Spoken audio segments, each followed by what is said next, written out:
Oi, o meu nome é Maísa e hoje eu vim comentar com vocês algumas das melhores leituras que eu fiz no mês de junho.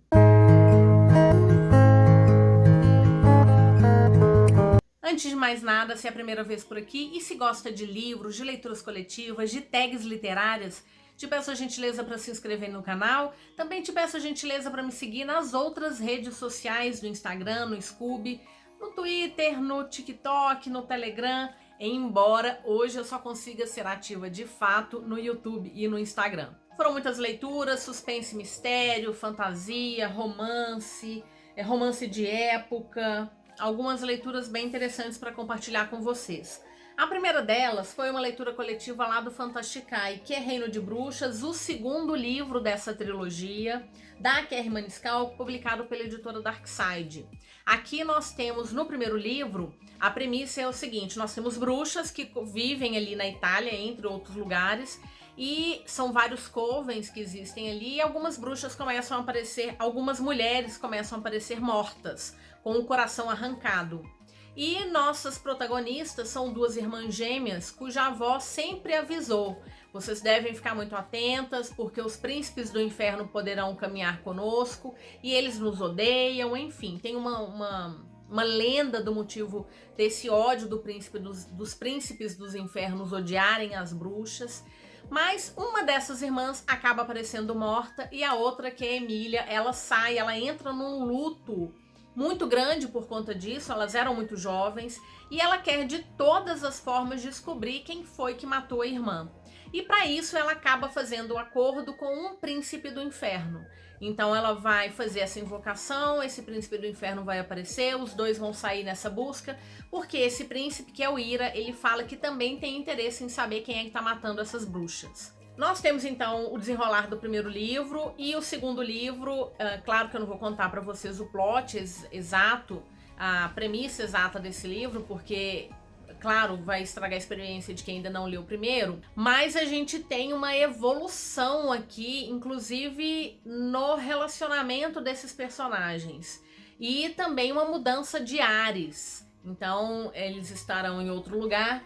A Emília é uma protagonista realmente assim irritante, talvez porque ela seja daqueles personagens que sai fazendo tudo sem parar para pensar. Em momento algum ela para refletir o que ela tá fazendo. Tanto é que ela invoca um príncipe do inferno, apesar da avó avisar tanto que não deveria fazer isso. Não que a avó dela seja uma personagem perfeita também, pelo contrário, ela tinha uma série de informações vitais, inclusive, e nunca contou para suas netas grande parte dessas informações. Então elas eram bruxas que não sabiam nada que estava acontecendo no mundo. Mas, em compensação, nós temos um desenvolvimento muito interessante do Ira. Então aqui a gente tem um personagem que é absolutamente fascinante em diversos aspectos, não só por conta da química que tem entre os dois, mas pelo desenvolvimento dele também.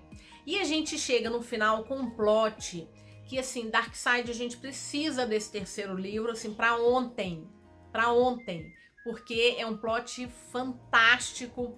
Em momento algum, uma parte dele, a gente fez uma leitura coletiva, uma parte dele a gente desconfiou, mas assim, era uma parte muito pequena. A beleza do plot, de fato, a gente não pegou dentro do grupo discutindo essas teorias. E então a gente realmente está interessado em ler, muito interessado em ler o terceiro livro, apesar da Emília. Eu entendo que o luto talvez tenha sido responsável por deixá-la tão cega, mas até que no final eu achei interessante porque ela começa a desenvolver alguns pensamentos que era uma linha de raciocínio que a gente tinha também. Então, ao ler, você pô, será que A e B não são C? E aí ela começava a desenvolver essa percepção também em relação às coisas que estavam acontecendo ao redor. E isso foi bacana.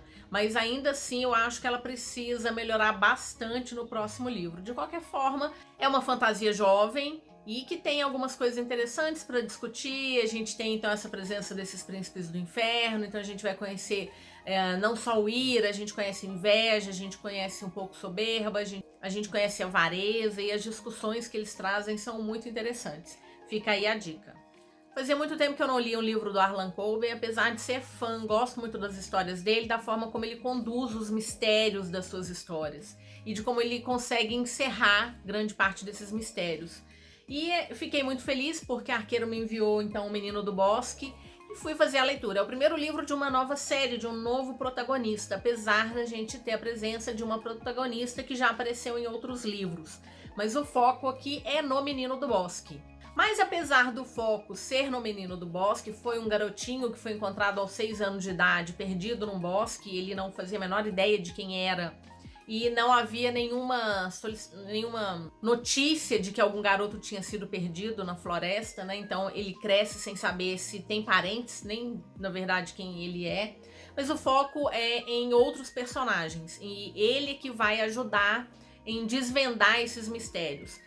E assim, eu já comentei com vocês, eu gosto muito de fazer leitura coletiva ou de agendar as minhas leituras. E normalmente eu faço uma leitura de 30 páginas de cada livro num dia. Normalmente eu tô lendo 5 livros ao mesmo tempo, mas eu leio no máximo 30 páginas de cada livro para não cansar da história e assim eu acho que rende mais, pelo menos funciona para mim. Foi impossível seguir o cronograma que eu fiz. Eu li em 3 dias, porque realmente não tinha jeito de largar. Num primeiro momento a gente está sendo apresentado aos muitos personagens, aos muitos mistérios, mas na hora que esses mistérios começam a confluir, é realmente impossível de parar de ler. Então recomendo muito se você gosta de suspense e mistério. A continuação desse livro acabou de ser publicada, que é Identidades Cruzadas, que eu já coloquei na meta do mês de julho, porque estou bastante curiosa com esse protagonista. Finalizei As Duas Torres, do Tolkien, é o segundo livro da trilogia do Senhor dos Anéis, que não é uma trilogia, mas é o segundo volume desse livro. A gente fez essa leitura coletiva lá no Fantasticai, e eu vou comentar melhor quando terminar o terceiro livro, que é o Retorno do Rei. Na verdade, estou quase terminando o Retorno do Rei, então da próxima vez que eu vier contar para vocês como que foi minha experiência lendo O Senhor dos Anéis pela primeira vez, aí eu falo de todos os 3 livros. Mas realmente é uma fantasia épica. Daqui se originaram muitas fantasias que a gente lê hoje em dia, e apesar de achar que o final de As Duas Torres ele acabou sendo um pouco arrastado. Eu sei que se comenta muito que o Tolkien é excessivamente descritivo, mas o problema para mim não é ser descritivo. O problema que eu acho é demorar num percurso, não que tá descrevendo, mas simplesmente fazer esse percurso ser mais lento, dá a impressão de que ele estava esticando a história em alguns momentos. Se é que eu tenho qualquer condição de fazer uma crítica à escrita do Tolkien, não é nada disso. Só que eu achei que nesse segundo livro, o finalzinho, ele tava me cansando um pouco. Mas, como eu disse, vou fazer todas as considerações quando eu terminar todo o livro. 5 estrelas, favoritado, é isso, assim que eu posso resumir Trés, a Garota do Mar Esmeralda, do Brandon Sanderson, publicado pela editora Trama. Já fiz uma resenha desse livro, tô completamente encantada. Se você ainda não foi conferir minha resenha, vou deixar aqui nos cards, dá um pulinho lá. A ideia é deixar claro que esse livro pode ser uma ótima porta de entrada para Cosmere, que é esse mundo criado pelo Brandon Sanderson. E foi maravilhoso. A Trés é uma personagem assim diferente, porque ela é jovem, ela pergunta, ela repensa, ela reflete, ela reavalia, ela tem empatia. É uma personagem delicinha demais, recomendo. Então fica aí, não vou falar muito mais porque já tem a resenha dele aqui no canal. Que surpresa fabulosa! Os Lobos Dourados, da Roshani Shocks, publicado pela editora Astral Cultural. É um livro bem diferentão.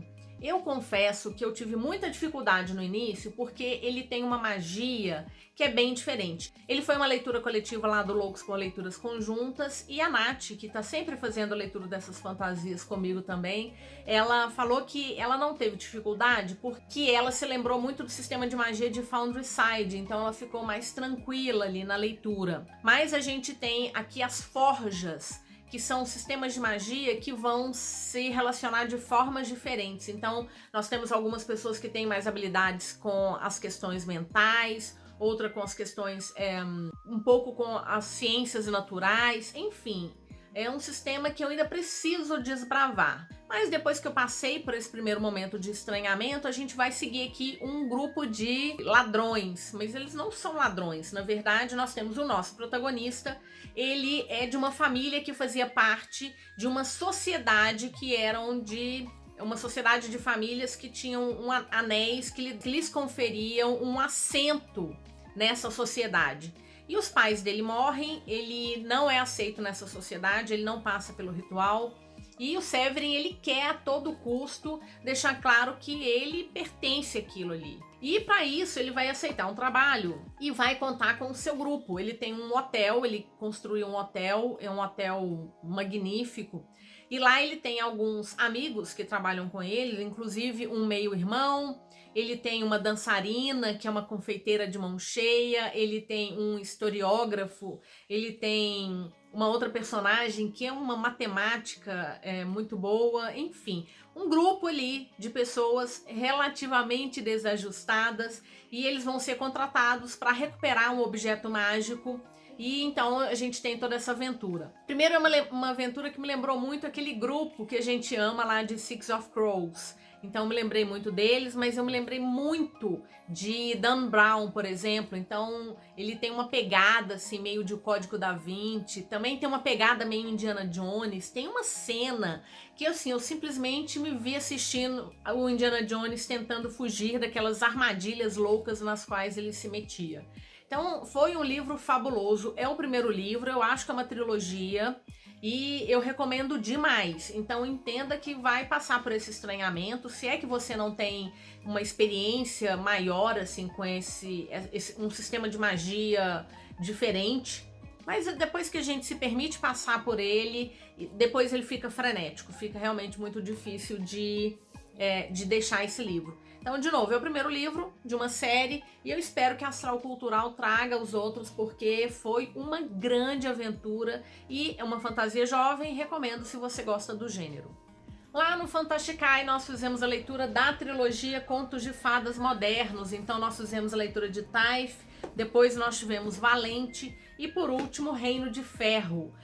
A trilogia é a primeira história que a Holly Black escreveu dentro do reino dos feéricos, então aqui ela constrói o início do que vai ser, que a gente vai conhecer lá em Príncipe Cruel, em O Povo do Ar, por exemplo. E assim, eu tava bastante empolgada porque eu gosto muito da escrita da Holly Black. E então nós fizemos a leitura coletiva lá no Fantasticai e logo de cara a gente teve um estranhamento muito grande.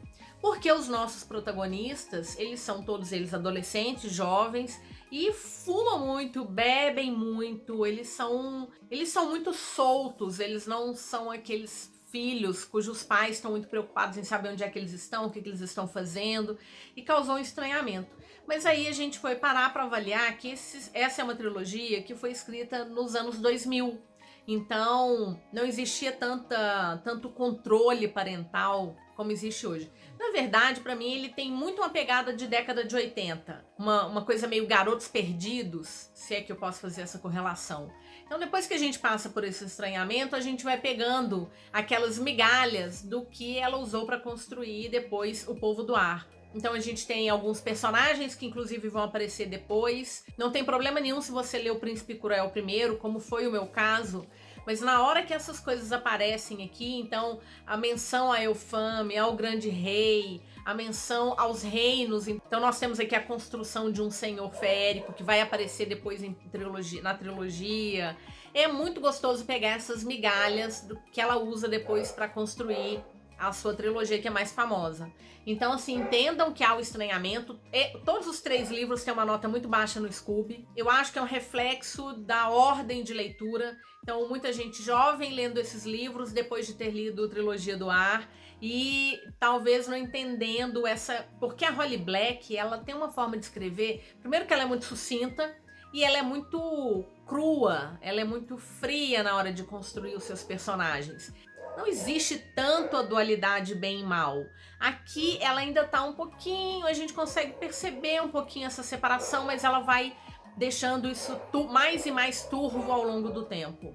Então, de um modo geral, eu gostei muito mais do primeiro e do terceiro. O segundo, a gente começa com personagens novos, então dá um susto muito grande, né? Porque a gente quer saber do que tá acontecendo com os personagens do primeiro, mas eles vão reaparecer. Então, se você parou em Valente, continue, porque você vai reencontrar todo mundo. E o terceiro livro, que é o Reino de Ferro, ele vai fechar, eu acho que ele fechou com uma chave de ouro a trilogia e deixou essa vontade de voltar para esse Reino dos Feéricos. Então fica aí a recomendação, fantasia jovem, toda a trilogia publicada agora em capa dura, bem caprichada pela Galera Record. Eu acho que se você é fã da Holly Black, vale muito dar uma chance para essa trilogia. E uma última fantasia que eu queria comentar com vocês é Elatsou, O Segredo Ancestral, da Darcy Little Badger, publicado pela editora Nasce. É uma fantasia jovem também, que tem uma premissa, assim, que me pegou. Que ela vai falar muito de ancestralidade, ela vai falar muito de povos originários, e então eu gostei muito disso. Mas eu tive um certo estranhamento com essa história. Porque nós temos a nossa personagem, ela tem uma habilidade das suas ancestrais, que é a de ressuscitar ou de trazer de volta fantasmas, no caso de animais. Então, por exemplo, o cachorro dela é um cachorro que ela teve, ele morreu, e ela conseguiu trazer esse fantasma do cachorro dela de volta. E não é só ela que vê, não. Mas é um fantasma que pode aparecer para as outras pessoas ou não. E existe uma discussão interna ali na família se é possível trazer os fantasmas dos seres humanos. E eles sempre dizem que isso é muito perigoso, porque essa pessoa, ela volta geralmente com muita raiva, então não vale a pena mexer com isso. Enfim, ela tem um primo dela que é morto. Esse primo volta para ela em sonhos e vai dizer que ele foi, na verdade, assassinado, porque até então todo mundo achava que era um acidente. E a partir dessa informação, ela vai atrás para tentar descobrir o que aconteceu de fato, porque o primo, inclusive, fala quem o assassinou. Só que a pessoa que assassinou o primo dela é um médico extremamente conhecido numa pequena cidade. Gente, é uma pequena cidade que dá arrepios. Essa construção dessa cidadezinha foi bem assustadora. Eu acho que a autora conseguiu fazer isso de uma forma muito, muito bacana, porque realmente é assustadora. E quando a gente vai entendendo todo o plot em relação a esse médico, que é querido, que tem uma reputação ilibada, a gente vai ficando até desconfiado. Será que isso é verdade? Enfim. Acho que o que me causou estranhamento foi que a autora misturou elementos da cultura Lipan Apache, da qual ela faz parte, ela pertence, com elementos de outras mitologias muito diferentes. Entre outras, a gente tem a presença de vampiros. Eu sei que nós já tivemos uma série que tentou misturar, não especificamente Lipan Apache, mas ela tentou misturar aí alguns povos ancestrais com vampiros. Enfim, essa é uma outra discussão. Mas aqui não funcionou pra mim, achei muito esquisito.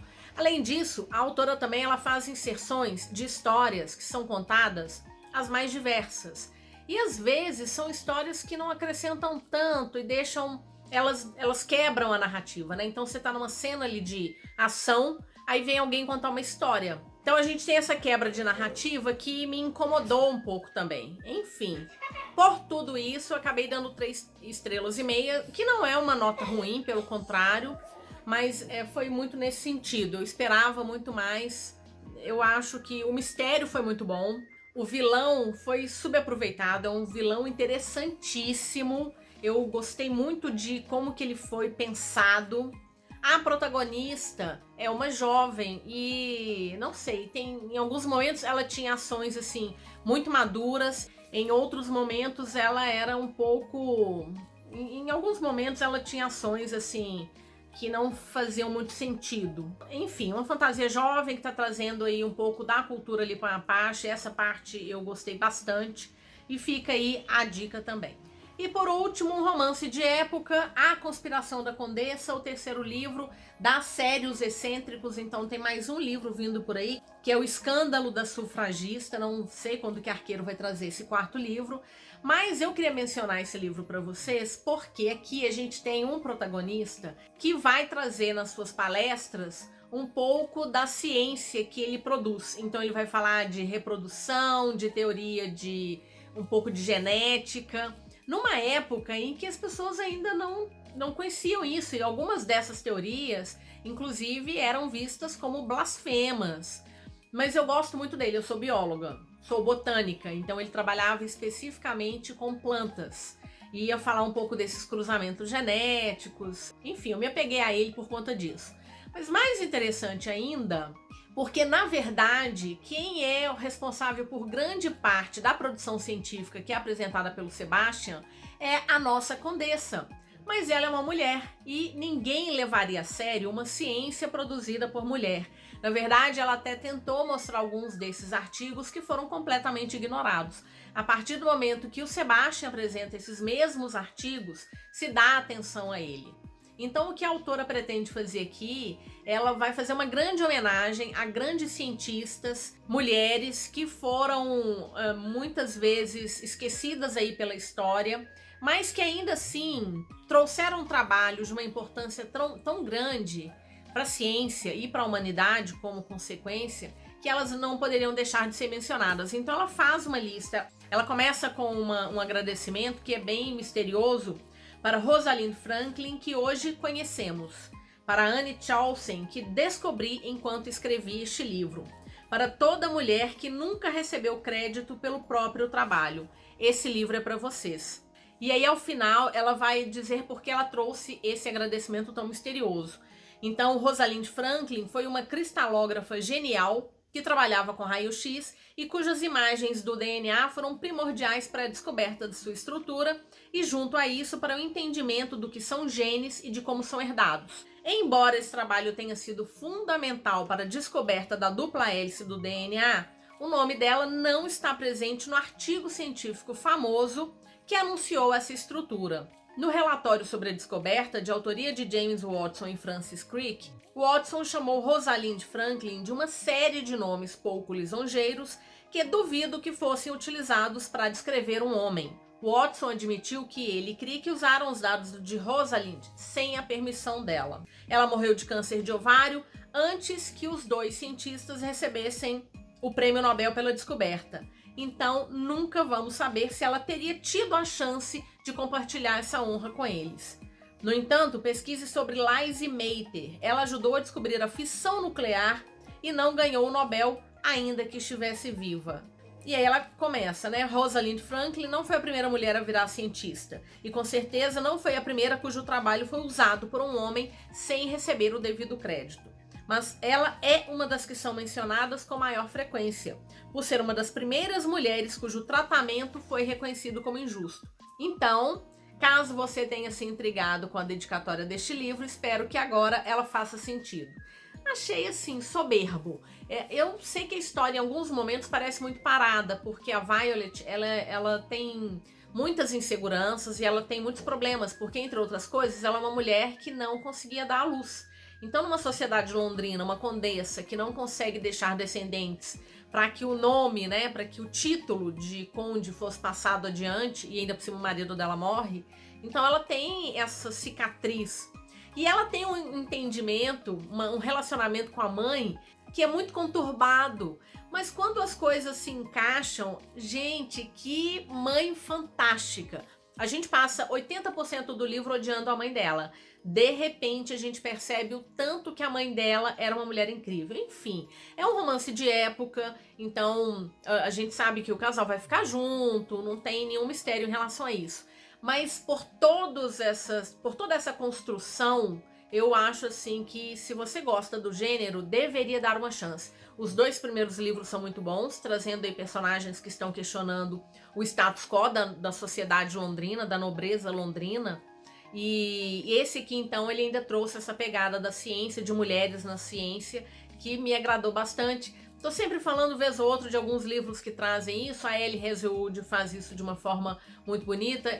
Inclusive, tem livro novo dela para ser lançado agora em setembro, outubro, se não me engano. Então, eu gosto muito mesmo dessa premissa. Enfim, foram esses os livros que eu li. Espero que vocês tenham gostado. Bora conversar. Você já leu algum deles? Tem algum livro para me indicar? Concorda com a minha opinião? Discorda? Bora conversar pra gente trocar esses pontos de vista. Lembrando sempre que os links de compra para todos esses livros ficam aqui na caixa de descrição. Te agradeço imensamente se você assistiu até agora. Te desejo boas leituras e nos vemos no próximo vídeo. Até mais!